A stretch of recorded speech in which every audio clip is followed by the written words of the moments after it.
La vocación religiosa se entiende como el llamado divino que algunas personas sienten a dedicar sus vidas a la fe, viviendo en celibato y alejándose de los vicios mundanos.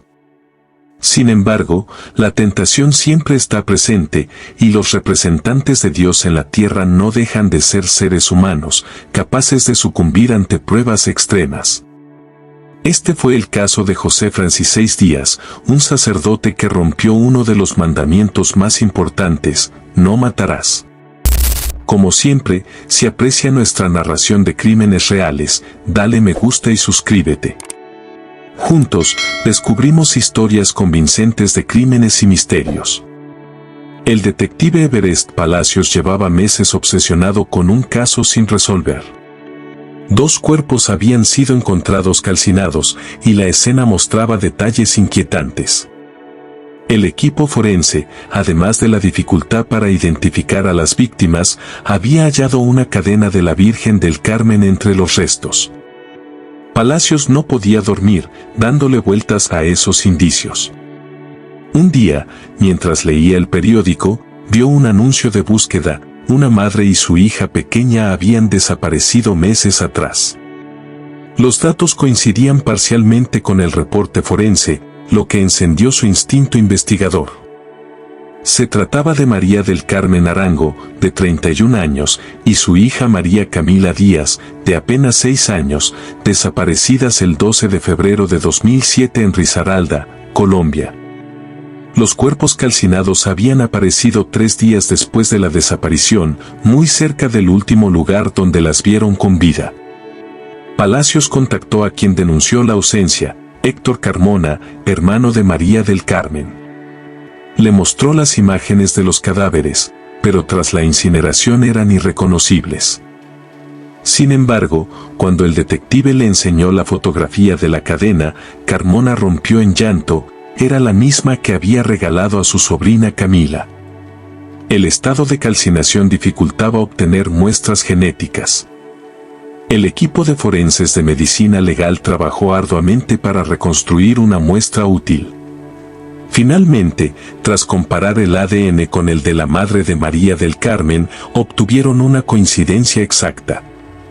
Ahora las víctimas estaban identificadas, eran María del Carmen Arango y su hija María Camila Díaz.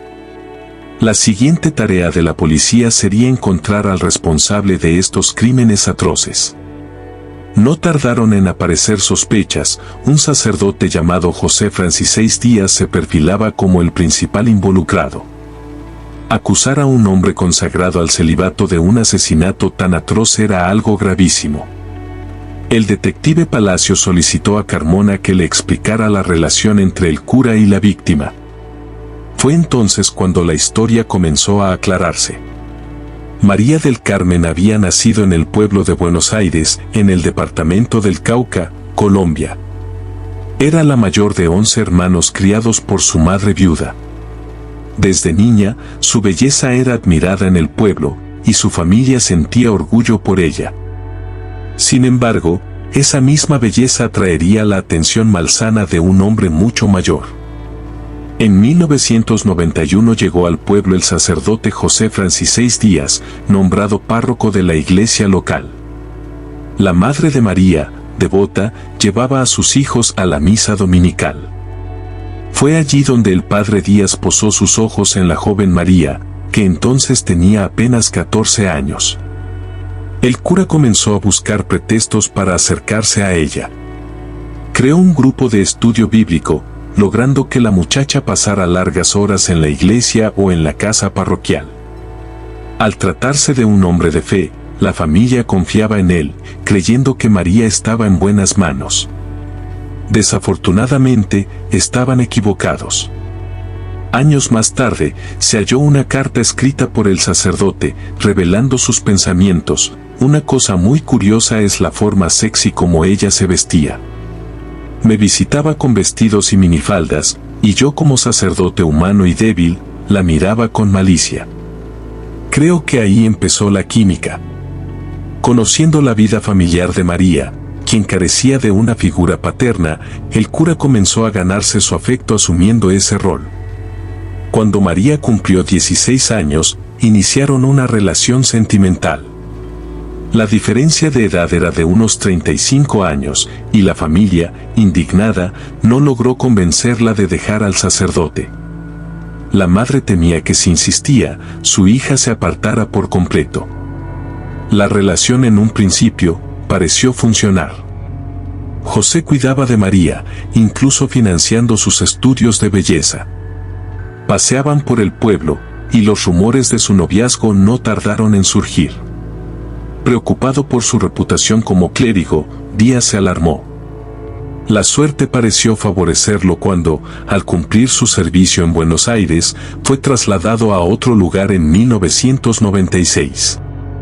Decidió llevarse a María con él, pero esta vez rentó una casa cercana a la ciudad donde servía, para mantener las apariencias y evitar más habladurías.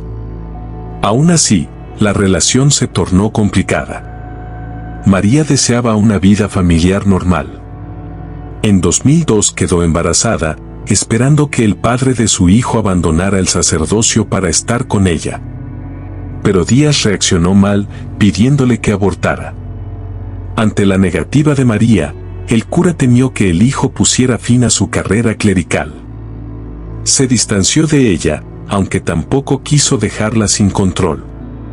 En octubre de 2002 nació María Camila en Dos Quebradas. Para la familia fue una alegría, pero la relación padre-hija se mantuvo en secreto. La niña, con el paso del tiempo, llamaba tío a su propio padre, mientras María decía a los demás que el progenitor estaba en España. El sacerdote seguía visitándolas una vez por semana, pero la relación se deterioraba. María sufría por la distancia y la falta de un compromiso real. El punto de quiebre llegó a finales de 2006 cuando corrió el rumor de que José Díaz tenía otra joven viviendo con él en la casa parroquial. María, harta de su situación, decidió buscarlo para confrontarlo. En febrero de 2007 llamó a su familia informando que se encontraba cerca de la residencia del cura y había descubierto su infidelidad. Esa fue la última vez que la familia escuchó su voz. Pasaron 4 días sin noticias. La familia contactó a Díaz, quien afirmó que habían discutido y que María, furiosa, se había marchado con la niña. Pero la realidad fue diferente. Tras la confrontación, María y Camila se quedaron en la casa del sacerdote. Ante la amenaza de perder su posición eclesiástica, Díaz ideó una solución macabra: deshacerse de madre e hija. Involucró entonces a Jorge Morales, el sepulturero del pueblo, para que lo ayudara. En la noche, Morales llamó a la puerta de la iglesia y se dirigió al tercer piso, donde estaban María y Camila. Primero atacó a la madre con una maceta, golpeándola 2 veces y fracturándole el cráneo. Luego bajó al segundo piso y repitió el acto con la pequeña. El sacerdote, según sus propias confesiones posteriores, quedó inmóvil y cuando reaccionó vio a Morales arrastrando 2 bolsas de basura con los cuerpos dentro. Subieron las bolsas al auto y condujeron unos minutos hasta un baldío donde las rociaron con gasolina y las incendiaron. De regreso a la iglesia, limpiaron la escena con productos caseros. El sacerdote mantuvo el secreto durante meses. Sin embargo, los familiares de María publicaron avisos de búsqueda en la prensa, lo que llevó al detective Palacios a investigar y finalmente a identificar los cuerpos. Díaz negó su culpabilidad cuando la policía lo interrogó, pero los indicios eran demasiado fuertes. Al inspeccionar la iglesia con luz ultravioleta, encontraron gran cantidad de manchas de sangre en las escaleras y el dormitorio. Ante la presión de las pruebas, Díaz confesó a través de una carta. El caso se volvió mediático y se generó indignación por la conducta del sacerdote. En junio de 2008, José Francisés Díaz fue condenado a 23 años de prisión, una pena baja para la gravedad de los hechos. Había obtenido cierta ventaja legal por colaborar con la investigación y ayudar a capturar a su cómplice. Sin embargo, años atrás la ley había cambiado en Colombia para casos que involucraran menores de edad, impidiendo acuerdos que redujeran las penas. Por ello, su sentencia fue revertida y en 2013 se estableció un veredicto final, 45 años y 10 meses de prisión. Si te ha gustado esta impresionante historia de crímenes reales, apóyanos dándole me gusta y suscribiéndote. Juntos, descubrimos historias convincentes de crímenes y misterios, así no te perderás nuestro próximo video.